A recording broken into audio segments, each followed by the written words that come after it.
Vamos agora aplaudir ele, o jornalista e advogado Alexandre Seco, que é consultor e sócio fundador da Análise, e vai trazer para nós uma discussão inescapável que está na ordem do dia: a inteligência artificial e o direito no Brasil.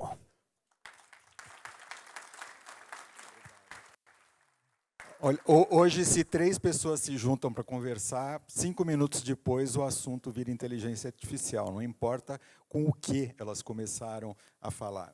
Em algum momento a gente acaba falando de inteligência artificial, então estou aqui eu para cumprir e seguir com essa regra. É um prazer estar com todos vocês aqui, uma alegria poder comemorar essa festa de 20 anos com todos. Muitas pessoas aqui, amigos, pessoas que a gente conheceu ao longo dessa jornada. Enfim, é uma emoção para a gente poder celebrar esses 20 anos de casa cheia. Mas eu comecei há alguns anos, há coisa de 1 ano e meio, 2 anos atrás, a me envolver num projeto que envolvia inteligência artificial e realmente eu mergulhei no assunto. Naqueles momentos lá de trás, foi uma alegria. Eu me sentia um gênio. Os amigos, enfim, a gente chegou a promover uma noite de vinho para eu falar de inteligência artificial. Espetacular, eu estava na crista da onda. Daí você vai estudando, vai lendo, você segue aquela curva do conhecimento, você acaba se sentindo um idiota, um impostor. Eu não sei de nada, o que vai acontecer? Daí eu notei que a gente tem um vazio nesse mundo, um vazio existencial, talvez. Então, se alguém aqui está esperando mais um expert com saídas incríveis sobre inteligência artificial, como revolucionar o departamento jurídico, a advocacia, não vou trazer. Não vou trazer. Eu espero devolver para vocês alguma coisa que talvez seja mais valiosa do que isso, porque as ferramentas, as soluções, a traquitana toda está disponível. Aí apertar um botão e a gente está na frente. A nossa interação com inteligência artificial hoje é simples, é disponível, está no celular, é só clicar qualquer coisa ali, e a gente vê a magia acontecendo na nossa frente. Enfim, os problemas estão resolvidos aqui. O convite que eu faço é para a gente olhar pelo lado de fora. O que a gente está recebendo de input sobre inteligência artificial. Eu sou fã de filme iraniano, bistrô francês, restaurante com estrela no Michelin. Mais alegria mesmo é ir comer um hambúrguer e assistir Missão Impossível, que é o que eu fiz esse final de semana com meu filho. E você chega lá, está lá o Tom Cruise, querendo combater quem? Uma inteligência artificial que quer dominar o mundo. Então, meu filho já sai do cinema, enfim, com o mundo ameaçado pela inteligência artificial. Fala, poxa, você deve receber, todo mundo aqui recebe um cartoon, uma brincadeira, ó, a inteligência artificial vai te dominar, hein? Vai botar uma coleira em você. Tá? Estamos mais uma vez aqui a gente assustado com o que vem. A British Telecom anunciou a demissão de funcionários, como ela costumava fazer regularmente de tempos em tempos, e a mídia foi anunciar o massacre da inteligência artificial nos empregos na Inglaterra. Saiu no jornal, na televisão, o assunto não era mais uma demissão, era o massacre das demissões produzidas pela inteligência artificial. Aliás, todo mundo aqui, em algum momento, com honestidade, já se perguntou quanto tempo eu duro nesse emprego. Ou quanto tempo essa profissão eu vou com ela, sem inteligência artificial ou com ou de algum jeito. Enfim, eu fico muito pensativo quando todo dia alguém aparece em algum lugar dizendo que os empregos não vão acabar. Alguns, eles vão, não tem jeito. Você, falando com os amigos, você ouve, é uma onda, é a maior onda, é a maior revolução tecnológica desde sei lá eu o quê. E aí as pessoas perguntam, pô, mas será que eu aguento surfar essa onda? Será que eu dou conta? Vocês já viram que tem hoje anúncio de programa especial de treinamento em inteligência artificial para a população 50 a mais? Enfim, será que eu dou conta dessa onda? A gente se pergunta isso a todo instante.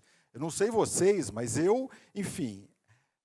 Você lembra quando aquela última grande revolução chegou? Ela chegava de uma forma quase fofa para a gente, né? Era Google, Facebook, a gente entendia aquilo, como é que aquela coisa funcionava. Se eu precisar explicar para uma criança como funciona o Google, com esse quadrinho aqui eu consigo, e eu acho que ela vai entender, com a complexidade que tem lá atrás, enfim, eu tenho a impressão que a gente consegue decifrar o Google para uma criança. Para eu explicar o T do GPT, eu preciso de um mapa de engenharia parecido com a planta para construir uma usina hidrelétrica. E eu tentei me aventurar por aqui, olha, estou ralando para chegar perto desse negócio. Então, eu tenho a impressão que a gente está entrando numa era da tecnologia que a gente não entende mais. E isso torna esse negócio especialmente apavorante. Você hoje, aqui se pega tendo conversas, além de apavorantes, nonsense, como uma que eu tive com a minha irmã recentemente, sobre comprar um aspirador de pó com inteligência artificial. Mas ela disse, não, mas ele entende por onde ele tem que circular. Eu digo, meu Deus do céu, nós precisamos de uma inteligência artificial para substituir a vassoura. Eu acho que nós devemos estar num mundo realmente que nos faz pensar. E nos faz pensar e amedrontar mesmo. Essa entrevista, o Eric Schmidt, ele concedeu há 2 semanas, num TED. E ele fala, vale a pena ouvir, clica lá no TED, a primeira, pelo menos hoje de manhã ainda estava lá. Ele fala literalmente que hoje existe uma corrida entre os Estados Unidos e a China para alcançar um modelo de inteligência que vai ser, a partir daquele momento, a partir do momento que forem alcançado, ele não vai mais poder ser superado. E o país que chegar lá vai ser imbatível no mundo, vai mudar a ordem mundial. Ele está falando, foi executivo do Google, presidiu o Google, alguma razão deve ter para falar isso, ainda que seja paranoia. Ele é dono de uma fábrica de foguete, deve ser um pouco paranoico. Mas a gente lida com uma ferramenta que erra. A gente paga por uma ferramenta que erra e a gente já está adaptado a isso. Está escrito lá em qualquer ferramenta de inteligência artificial que ela comete erros. Tudo bem. Agora, um erro numa peça jurídica causa um impacto ou pode causar um impacto monumental. Um erro numa análise clínica pode causar um impacto monumental. Vem cá, eu vou te dar a chave do meu carro para você dar um passeio e te avisar, olha, de vez em quando, a hora que você virar para a esquerda, ele vai para a direita, mas tudo bem, você se acostuma. E é isso que a gente tem. Eu não estou, em nenhum momento, fazendo aqui uma crítica desesperada. Muito pelo contrário, eu sou fã e acho que a gente vai ter aqui realmente coisas extraordinárias para desenvolver. Eu só estou trazendo, enfim, uma reflexão a respeito do mundo que a gente está enfiado sem perceber quando a gente fala de inteligência artificial. Esse controle não tem inteligência artificial. Vocês lembram disso aqui? Esse kit aqui é o kit do funcionário, do executivo, basta para a gente, né? Dominou essas 3 ferramentas, a gente está pronto para vencer em qualquer entrevista, né? Não tinha lá no currículo, domine o pacote Office. Eu quero ver o cara pôr no currículo agora que ele domine isso aqui. Quero ver. E daí você recebe ainda, igual eu recebi, conheça 17 sistemas. Pô, 17? Mas não está bom já o Word, o Excel? Eu não aprendi nem o Excel ainda direito. O Excel é a nova versão do programar videocassete, né? Que a gente nunca aprendeu, nunca entendeu fazer. E a criatividade? Hoje, entra no LinkedIn, tem uma coisa mais criativa que a outra. E cá entre nós, né? Todo mundo virou artista, e quando todo mundo é artista, a arte perde um pouco a graça, né? Porque as coisas são todas diferentes e todas meio iguais, meio bizarras. E os preconceitos?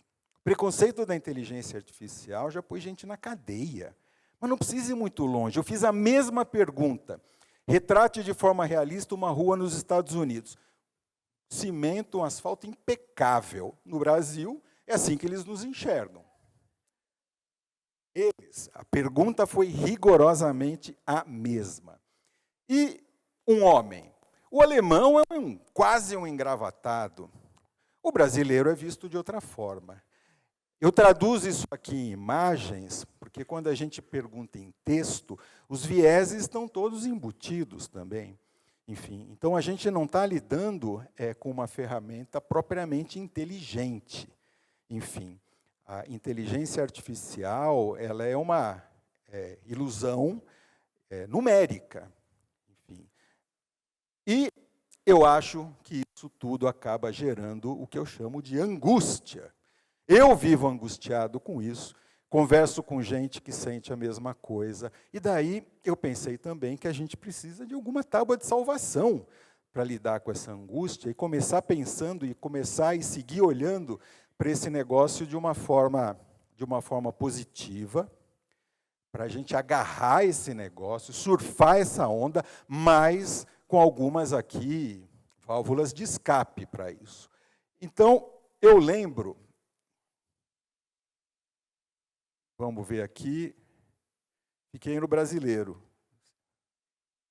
Eu lembro, em primeiro lugar, o seguinte, há controvérsias. Está aqui o Daron, ele escreveu um livro, Por que as Nações Fracassam, ganhou um Nobel de Economia. Ele tem posições muito interessantes a respeito do avanço da tecnologia, a capacidade da sociedade de assimilar essa tecnologia e transformar ela em riqueza. Ao ler o que ele tem a dizer, e ele também tem uma série de palestras e conferências disponíveis no YouTube, dá uma certa sensação de alívio. Parece que tem uma certa racionalidade, enfim, no fato de que eu vou gerar muita tecnologia, eu vou gerar um hype, mas eu vou ter algum tempo para assimilar e colocar isso em prática. Eu também fico lembrando sempre que alguém está querendo me vender alguma coisa. A OpenAI fatura hoje 3,7 bilhões de dólares. Em 5 anos ela quer faturar 180 bilhões, só a OpenAI. Ela quer atingir um valuation de 1 trilhão o ano que vem. Então, o senhor Sam Altman, toda vez que aparece na televisão, toda vez que a mídia paparica, ele está querendo vender um carro novo para a gente.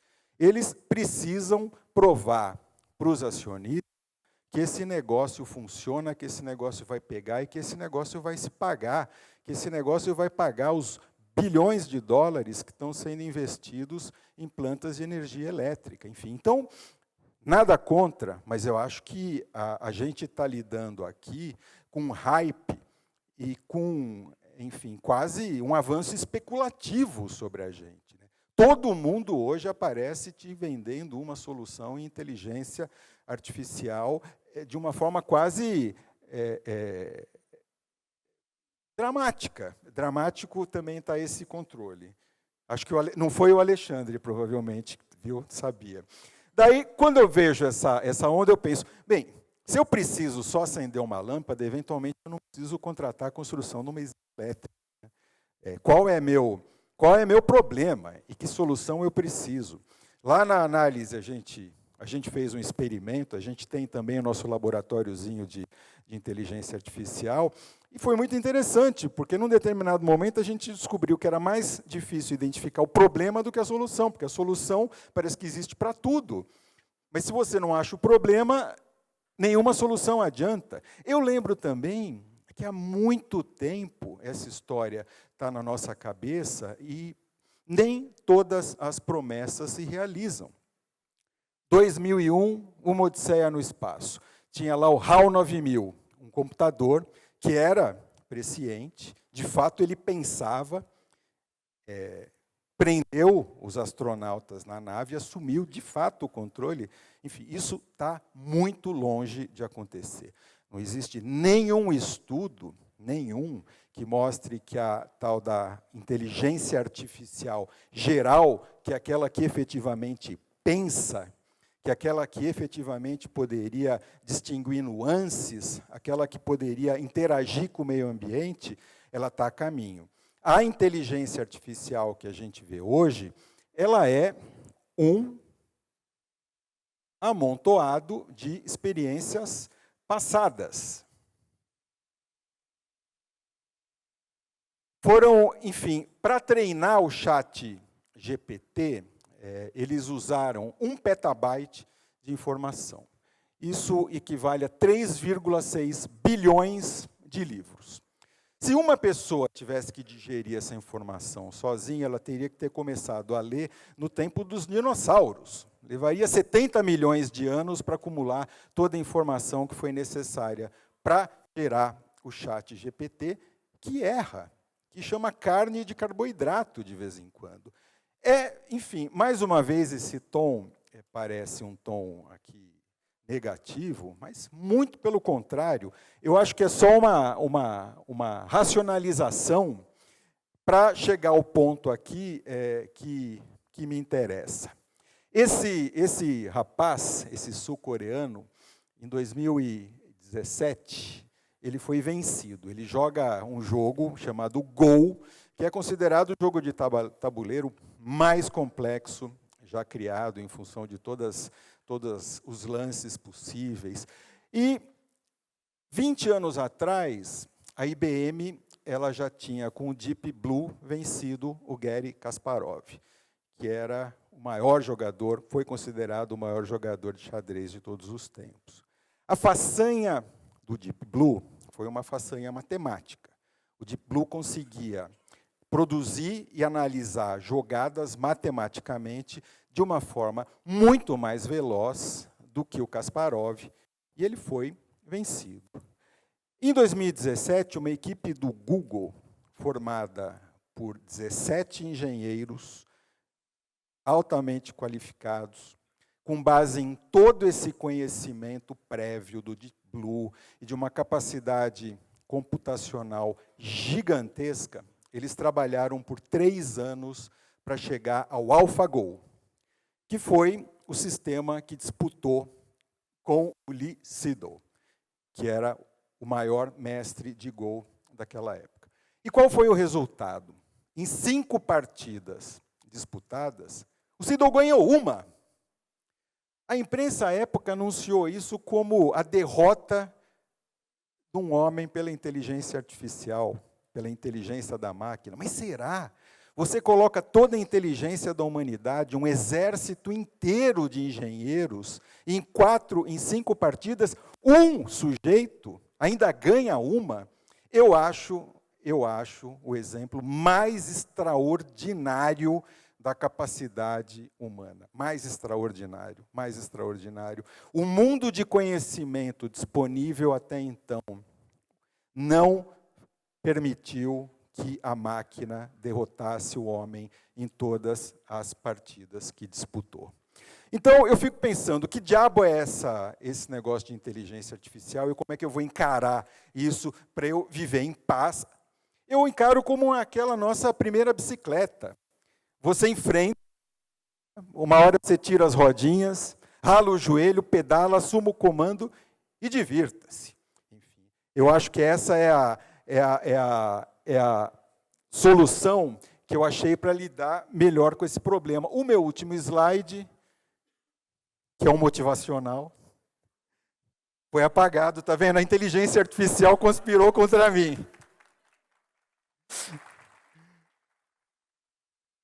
Mas o que eu tinha no último slide, enfim, a gente pode pensar numa IA mais ampla, que, enfim, que trabalhe para a gente, que a máquina trabalhe para a gente e não a gente trabalhe para a máquina, enfim, e pense, sobretudo, numa IH, que é uma inteligência humana, eu acho ainda imbatível.